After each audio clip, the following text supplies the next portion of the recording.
अहिंसा परमो आचार्य गुरुदेव श्री ज्ञान सागर जी महाराज विद्यासागर जी महाराज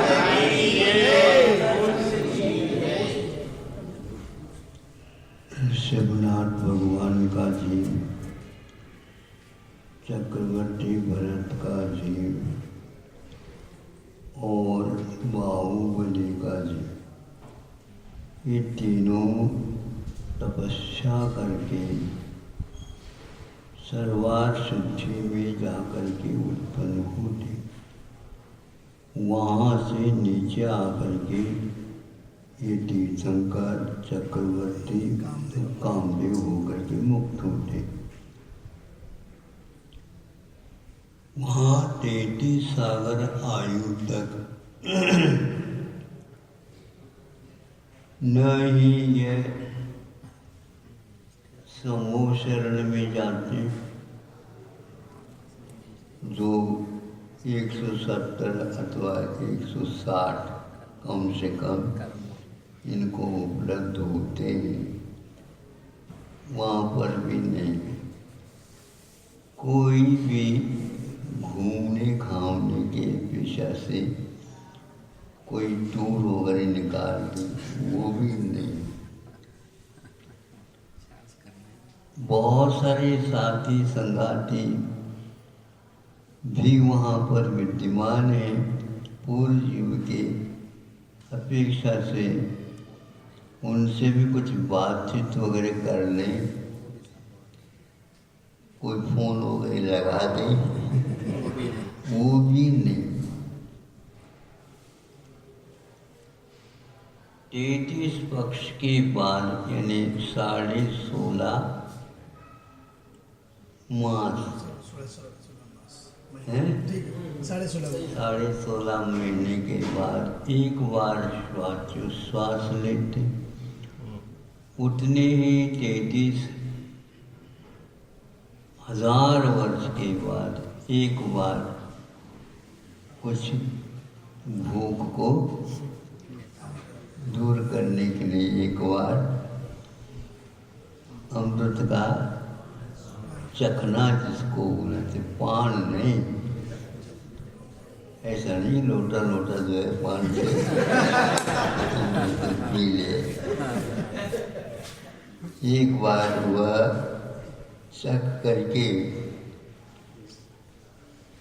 अब देखो वहाँ की भूख की क्या दशा है और श्वासोश्वास की क्या दशा है।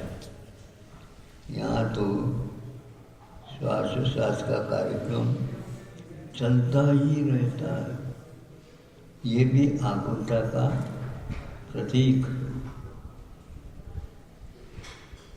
इतनी तो बाधाएं उनको होती है, निद्रा का नाम नहीं। देवों में भी निद्रा नहीं है तो नारकियों में भी निद्रा नहीं। यहाँ दुख निरंतर बिना सोए भोगा जाता है, वहाँ सुख निरंतर बिना सोए भोगा जाता है। सोने की इच्छा तक नहीं होती, जैसे वो सोना भूल ही गए हो। क्या उनके शरीर की दशा होती होगी, इसका हम अनुमान तक अपने दिमाग से नहीं लगा सकते।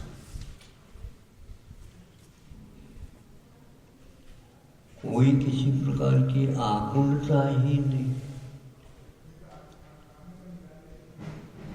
कषाय विद्यमान है,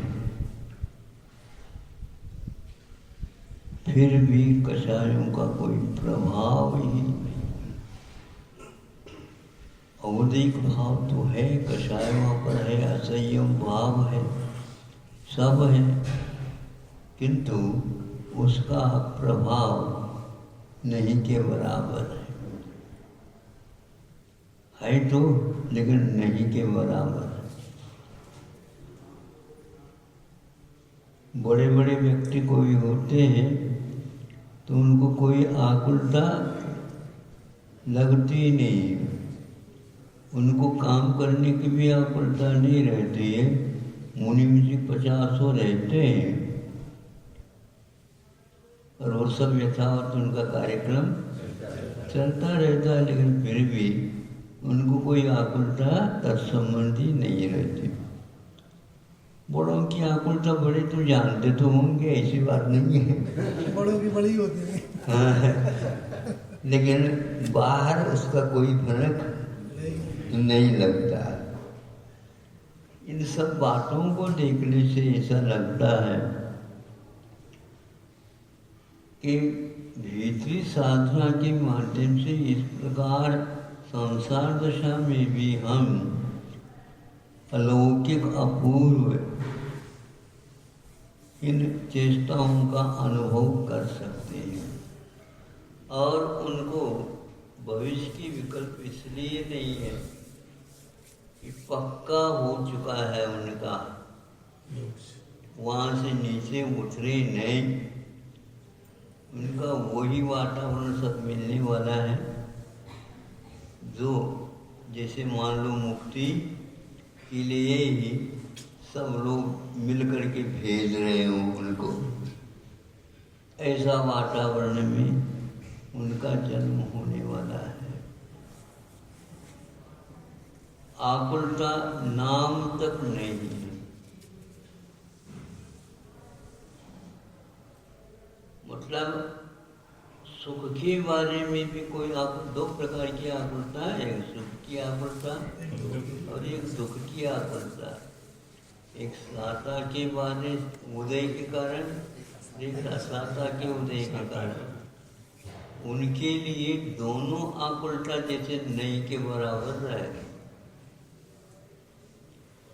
इतनी तृप्ति का अनुभव उन्हें उन दशाओं में हो रहा है।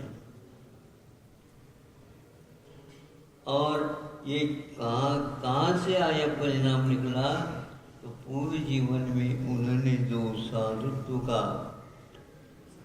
साधन किया था उसका परिणाम फलस्वरूप उन्हें ये मिला है। अब यह फिर भी संसार दशा में, फिर मुक्ति दशा में क्या होता होगा, अब अनुमान आप लगा सकते हैं।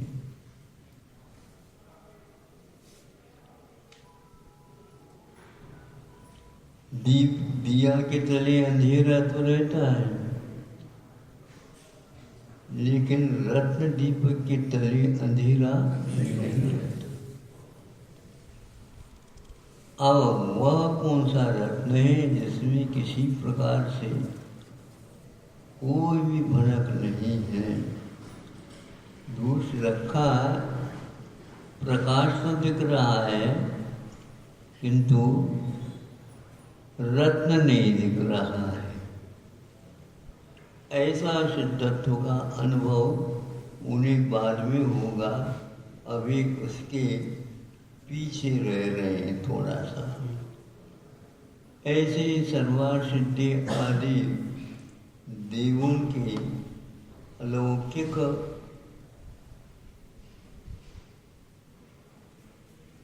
अनुभव को आगम के माध्यम से सुन पढ़ करके ऐसा लगता है अज्ञानी संसारी प्राणी इस रहस्य को समझ नहीं पा रहा। ज्ञानी जीव, सम्यक दृष्टि जीव इसको श्रद्धान का विषय बना करके यथाशक्ति वे राग द्वेष के पत्तों को उखाड़ना चालू कर देते हैं।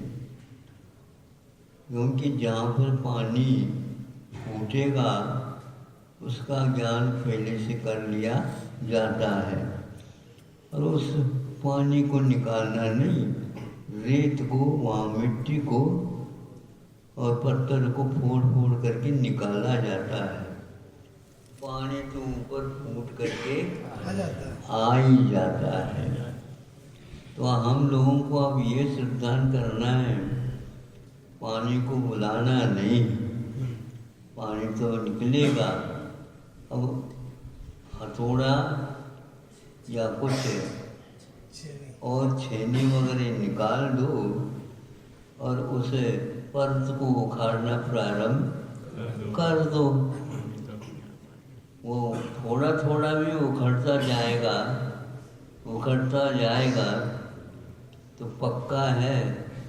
पानी तो अभी नहीं दिख रहा, अरे दिख तो रहा पत्थर अभी, फोड़ पत्थर को फोड़ते जाओ, यहाँ तक कि पत्थर बहुत कठिन लग जाते हैं तो वहाँ पर कह देते भैया देखो ऐसा करो, कुछ विस्फोटक सामग्री लाओ और उसमें सुरंग डाल दो और उसमें बारूद भर दो, फिर इसके उपरांत बाती लगा दो और दूर जाओ वहाँ पर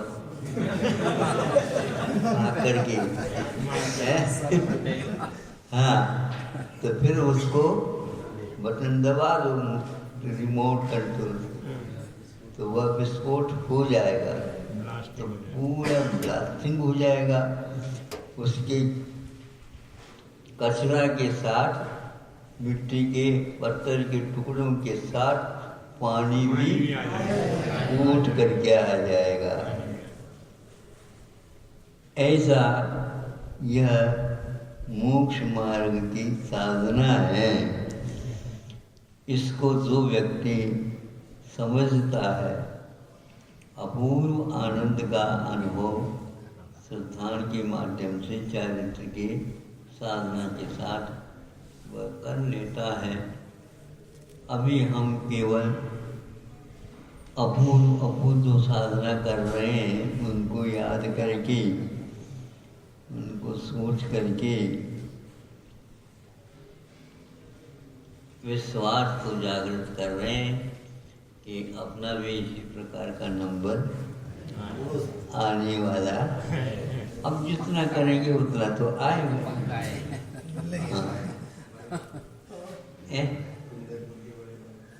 कुंडलपुर के परिवार तो है ही, आदर्श है, पंच परमेश तो आदर्श है, उनके द्वारा बताया हुआ मार्ग है, ये आदर्श है, यही मात्र मार्ग है और मार्ग नहीं है। इस प्रकार का सिद्धांत भी बिरलों को ही होता है।